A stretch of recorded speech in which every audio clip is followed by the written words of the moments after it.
Hi. ആഹ് ഞാനിവിടെ വന്നത് എന്താ വെച്ചാൽ ചെറിയൊരു കാര്യം പറയാൻ വേണ്ടിയിട്ടായിരുന്നു. ഈ കാര്യം പറഞ്ഞു കഴിയുമ്പോൾ അത് നിങ്ങൾക്കൊരു വലിയൊരു സംഭവമായിട്ട് തോന്നുന്നുണ്ടെങ്കിൽ ആ ഒരു കഥയിൽ എന്തോ ഒന്ന് ഒളിഞ്ഞ് കിടപ്പ് ഉണ്ട് എന്നുള്ളതാണ് അതിൻ്റെ ഒരു ഇതിവൃത്തം. കൃത്യം പറയുകയാണെങ്കിൽ തിരുനാവായ കുംഭമേളയിലുണ്ടായ ഒരു വഴക്കാണ്. അതായത് കുംഭമേളയുടെ ഏകദേശം ഒരു അവസാന നിമിഷം ഒക്കെ ആയിട്ട് അന്നത്തെ രാത്രിയിൽ അമ്പലത്തിൻ്റെ ഉള്ളിലേക്ക് കയറുമ്പോൾ അവിടെ പരിപാടികളും ഈ ആരതിയുടെ ഒക്കെ വിഷ്വൽ ഇതാക്കുന്ന സ്റ്റേജൊക്കെ ഉണ്ട് അവിടെ. അപ്പോൾ അവിടെ ഒരുപാട് ആളുകൾ ഇരുന്ന് പ്രോഗ്രാമുകളൊക്കെ കാണും.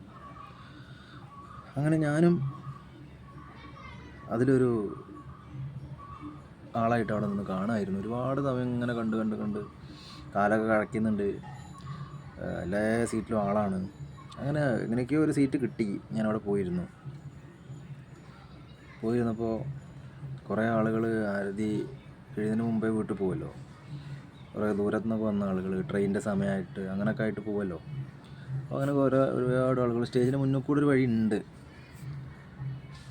അപ്പോൾ കുറേ ആളുകൾ ഇരിക്കുന്ന വേദീൻ്റെ ഉള്ളിൽ കൂടെ പാസ് ചെയ്ത് തുടങ്ങിയപ്പോൾ സ്വാഭാവികമായിട്ട് അവിടെയുള്ള ചേട്ടനും അമ്മയൊക്കെ പറയുന്നുണ്ട്, അയ്യോ ഇങ്ങനെ പോവല്ലേ എന്ന് പറയുന്നുണ്ട്. പക്ഷേ സ്റ്റേജിൽ പ്രോഗ്രാം നടക്കുമ്പോൾ നമ്മളെ മുമ്പിലൂടെ ഇങ്ങനെ പോകുമ്പോൾ നമുക്കൊക്കെ ഇപ്പോൾ അവിടെ അക്കരെയാണല്ലോ ആരതി നടക്കുന്നത്. അപ്പോൾ ആരതി ഇവിടെ നിന്ന് ക്ലിയർ ആയിട്ട് നമുക്ക് കാണാമല്ലോ. അപ്പോൾ നമ്മൾ അധികം ഈ ലൈവ് പോകുന്നതിലാണ് എല്ലാവരും കാണുക. അപ്പോൾ ഇങ്ങനെ ഓരോരുത്തരിങ്ങനെ മുന്നിൽ കൂടെ പോകുമ്പോൾ നമുക്ക് അതിൻ്റെ ഒരു ഇത് നഷ്ടപ്പെടും. അപ്പോൾ ഇവരിങ്ങനെ പറയുന്നത് ഇത് വയ്ക്കും തോന്നി. അപ്പോൾ ഞാനും ഇടപെട്ടിട്ട് അവരങ്ങനെ പറഞ്ഞങ്ങനെ പോകലും കൈ കൊണ്ടൊക്കെ കാണിച്ച് ഇങ്ങനെ പോകരുത്, ആയിക്കൂടെ പോകുന്നൊക്കെ പറഞ്ഞിട്ട് നമ്മളതായിട്ടുള്ള രീതിയിൽ പറഞ്ഞു. ഒന്ന് രണ്ട് അങ്ങനെ ആയിപ്പോയപ്പോൾ വേക്കുന്നൊരു തോണ്ടലൊരു ചേട്ടൻ വന്ന് തോണ്ടിട്ട് പറഞ്ഞു, നീ ആരാന്ന് ചോദിച്ചു. ഞാൻ പറഞ്ഞു, എന്താ ചേട്ടാ പ്രശ്നം? നീ ആരാടാ? അവരിങ്ങനെ പോയാൽ നിനക്കെന്താ പ്രശ്നം എന്ന് ചോദിച്ചു. ചേട്ടൻ എന്താ പ്രശ്നം എന്ന് ചോദിച്ചു. അപ്പോൾ നീ എവിടെയാടാ? ഞാൻ പറഞ്ഞു, ഞാൻ ഇവിടെ തിരുനാവായക്കാരനാണ്. ചേട്ടനാന്ന് ചോദിച്ചു. ഞാനും തിരുനാവായക്കാരനാണ്. എന്നിട്ട് ഭയങ്കരമായിട്ട് വർത്താനം. പിന്നെ എനിക്കും എൻ്റെ നിയന്ത്രണം വിട്ട് ഞാൻ എന്തൊക്കെയോ അദ്ദേഹത്തെ പറഞ്ഞു, അദ്ദേഹം ഇനിയും പറഞ്ഞു. അങ്ങോട്ടും ഒരു നല്ല വഴക്കായി. എല്ലാവരും നോക്കി നിൽക്കുന്ന പോലുള്ളൊരു വഴക്കായി.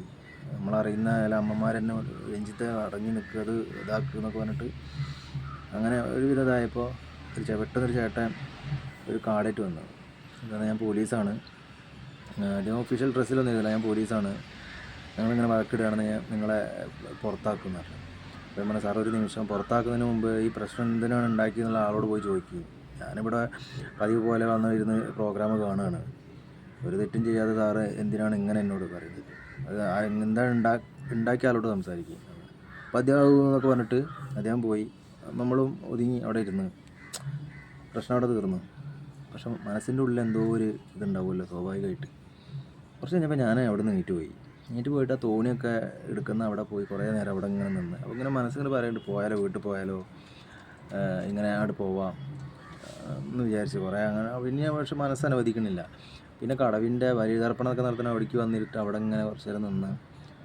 പക്ഷെ അപ്പോൾ മനസ്സ് അനുവദിക്കണില്ല. അദ്ദേഹത്തിനെ ഒന്ന് കാണണം. ആ ഒരു അമർഷമുണ്ട് ഉള്ളിൽ. എന്തിനാണ് നമ്മൾ തെറ്റെന്തെങ്കിലും ചെയ്തിട്ടാണെന്നുണ്ടെങ്കിൽ വേണ്ടില്ല, നമ്മളത് കേൾക്കാനും അല്ലെങ്കിൽ കൊള്ളാനൊക്കെ റെഡിയാണ്. ഒരു തെറ്റും ചെയ്യാതെ നമ്മളവിടെ ഇരിക്കുമ്പോൾ നമ്മളൊരു സൽപ്രവൃത്തി എന്നുള്ള രീതിയിൽ ആലോചിച്ച് ചെയ്തൊരു സാധനത്തിന് ഇങ്ങനെ അയാളെ പ്രകോപിപ്പിക്കാൻ അല്ലെങ്കിൽ എന്നെ പ്രകോപിപ്പിക്കാൻ അയാൾക്ക് എന്താണ് തോന്നിയത് എന്നുള്ളത് ഒരു ഇതുണ്ടല്ലോ. അപ്പോൾ അദ്ദേഹത്തിനെ ഒന്ന് കാണാൻ എന്നുള്ളത് ഞാനും നിന്ന്. അങ്ങനെ കുറച്ച് കഴിഞ്ഞപ്പോൾ അദ്ദേഹത്തിന് ഇരിക്കുന്ന നേരെ ഞാൻ ഓപ്പോസിറ്റ് ഇങ്ങനെ നിന്നു. അയാളങ്ങനെ നോക്കി. അപ്പോൾ പെട്ടെന്ന് തിരിഞ്ഞ് പിന്നെ അങ്ങനെ കണ്ടപ്പോൾ ആൾ ഇങ്ങനെ ആക്കിയിട്ട് കൈ ഇങ്ങനെ ആക്കി. അപ്പോൾ കൈയിൻ്റെ ഉള്ളിലൊരു ചാവിയുണ്ട്. അപ്പോൾ ചാവി കണ്ടപ്പോൾ അതിൻ്റെ ചാവിയാണ്. അപ്പോൾ എൻ്റെ ഉള്ളിലുള്ള അമർഷമുണ്ട്. പക്ഷേ ആ അമർഷത്തിൽ തന്നെ ഞാൻ നോക്കി നിന്നു. പക്ഷേ ചാവി ഉണ്ടെന്നാണെന്ന് അറിയാം. അപ്പോഴാണ് ഞാൻ മനസ്സിലാക്കുന്നത് എൻ്റെ ചാവിയാണ് പോയപ്പോൾ അവിടെ വീണിട്ടുണ്ട്. അദ്ദേഹത്തിൻ്റെയൊക്കെയാണ് ആ ചാവി കിട്ടിയിട്ടുള്ളത്. കുറച്ച് നേരം നിന്ന് ആലോചിച്ച്, സംഭവം സത്യത്തിൽ അദ്ദേഹത്തിന് എൻ്റെ ചാവിയാണെന്ന് അറിയാം. അതുകൊണ്ടാണല്ലോ അദ്ദേഹം എന്നെ കണ്ടപ്പോൾ തന്നെ ചാവി കാണിച്ചത്. അദ്ദേഹത്തിൻ്റെ അടുത്ത് പുഴയ്ക്ക് എറിയുകയോ അല്ലെങ്കിൽ വേറെ എന്തെങ്കിലും എന്നോട് പറയാതിരിക്കുകയൊക്കെ ചെയ്യുക, എന്നോട് ദേഷ്യം അങ്ങനെ എന്തെങ്കിലും ഉണ്ടെങ്കിൽ. പക്ഷെ അദ്ദേഹം അത് കാണിച്ചില്ല. അദ്ദേഹം കറക്റ്റായിട്ട് എന്നെ കണ്ടപ്പോൾ തന്നെ എൻ്റെ പേഴ്സണലി അറിയാത്ത കാരണം, എവിടേക്ക് പോയി എന്ന് അറിയാത്ത കാരണം, പക്ഷെ എന്നെ കണ്ടപ്പോൾ അദ്ദേഹം കാണിച്ചു. അപ്പോൾ എനിക്ക് അത്രയും നേരം അദ്ദേഹത്തോട് തോന്നിയ ആ സംഭവം എനിക്ക് വേണമെങ്കിൽ അപ്പുറത്ത് കൂടെ സമയം കിട്ടുകയാണെങ്കിൽ ഞാൻ അങ്ങനെ പോയിരുന്നു, അല്ലെങ്കിൽ ഇങ്ങനെ പോയിരുന്നു. പക്ഷെ അദ്ദേഹത്തിനൊക്കെ കാണാൻ തോന്നിപ്പിച്ച ആ നിമിഷം, അദ്ദേഹത്തിനെ ഒന്ന് കണ്ടിട്ട് പോകണം എന്ന് തോന്നിച്ച നിമിഷം, അതിന് ഞാൻ ആരോടൊക്കെയോ നന്ദി പറയുകയാണ്. എന്ന് വെച്ചാൽ അല്ലെങ്കിൽ ഒരു വലിയ സംഭവമായിട്ടുള്ള, പക്ഷേ എനിക്ക് എന്തോ ഒരു ഇതായി തോന്നിയത് എന്ന് വെച്ചാൽ എല്ലാം ഒരു ഇതാണ്, അല്ലെങ്കിൽ ഒരുപാട് ഒരു എന്താ എനിക്ക് അറിയണില്ല അതിൻ്റെ അത്. ചിലപ്പോൾ ചാവി അദ്ദേഹം എവിടെയെങ്കിലും ഒളിപ്പിച്ച് വെക്കുക, ഏതെങ്കിലും കളയുക, ഞാൻ ഒരുപാട് തിരഞ്ഞെടുക്കേണ്ടി വരും. ചിലപ്പോൾ വീട്ടിൽ വേറെ ചാവി ഉണ്ടെങ്കിൽ പോലും നമുക്ക് ആ അറ്റ ടൈമിലൊരു ഇതുണ്ടാവുമല്ലോ, എവിടെ പോയി എന്നുള്ളത്. അദ്ദേഹത്തിൻ്റെ അടുത്ത് പോയി, അദ്ദേഹത്തിനോട് ഞാൻ പറഞ്ഞു എന്താണ് സംഭവിച്ചതെന്ന് അറിയില്ല, നിങ്ങളെ വീക്ഷണകോണിൽ ഇപ്പം ഞാൻ ചെയ്തത് തെറ്റായിരിക്കാം, എൻ്റെ ഇതിൽ നിങ്ങൾ ചെയ്തതും തെറ്റാണ്, അതെന്താണ് ആ ഒരു ഇതെന്ന് എനിക്ക് മനസ്സിലാവണില്ല. എന്തൊക്കെയായാലും എൻ്റെ പറഞ്ഞ സോറി ചോദിക്കാനിട്ട് ഞാൻ കൈ കൊടുത്തു. അദ്ദേഹം കൈ തന്നു. അദ്ദേഹത്തിൻ്റെ വീട് പുറത്തൂര ഭാഗത്താണ് എന്നൊക്കെ പറഞ്ഞ് അങ്ങനെ ഇതായിട്ട് നമ്മൾ പോന്നു. പെട്ടെന്ന് തന്നെ ബാക്കിൽ നിന്ന് 3-4 ഏട്ടന്മാരൊക്കെ വന്നിട്ട് പറഞ്ഞു, മോനെ നീ ചെയ്ത് വളരെ നല്ല കാര്യമാണ്, നമ്മളൊരു ദേഷ്യം വെച്ചിട്ട് പോകണ്ടല്ലോ. അതന്നെയാണ് ചേട്ടാ, നമുക്ക് മനസ്സിനുള്ളൊരു വിഷമം ഉണ്ടാവുമല്ലോ, നമ്മളൊന്നും ചെയ്യാതെ നമ്മൾ ക്രൂശിക്കപ്പെടുക എന്നുള്ളതാണ് ഏറ്റവും വലിയ പെയിന്. അപ്പോൾ അദ്ദേഹത്തിനെ ചൊടിപ്പിച്ച കാര്യം എന്താണെന്ന് അറിയില്ല. ചിലപ്പോൾ അദ്ദേഹം ബാക്കിൽ ഇരുന്ന് എന്നെ നോക്കുമ്പോൾ ഞാൻ ചെയ്യുന്നത് ഒരു ഉണ്ടായുധം പോലെ തോന്നിയേക്കാം, അല്ലെങ്കിൽ അങ്ങനെ എന്തെങ്കിലും ആയേക്കാം, മനുഷ്യരല്ലേ. പക്ഷേ എൻ്റെ വീക്ഷണത്തിൽ ഞാൻ ചെയ്യുന്നത് നല്ല കാര്യമായതാണ് ഞാൻ ചെയ്തത്.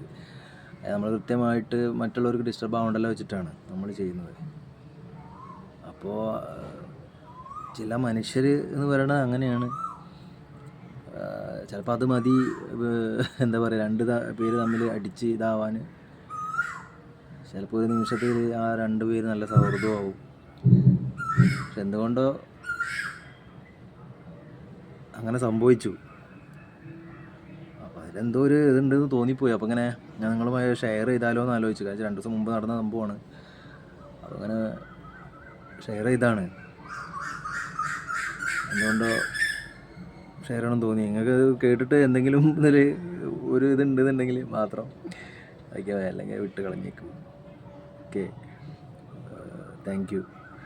പറയണം തോന്നിയാണ്ട് പറഞ്ഞാണ്. ഓക്കെ, ചേട്ടനും നിങ്ങൾക്കൊക്കെ ഒരുപാട് നന്ദി. അടുത്ത ആരോടാണോ? ശരാ. Okay, by.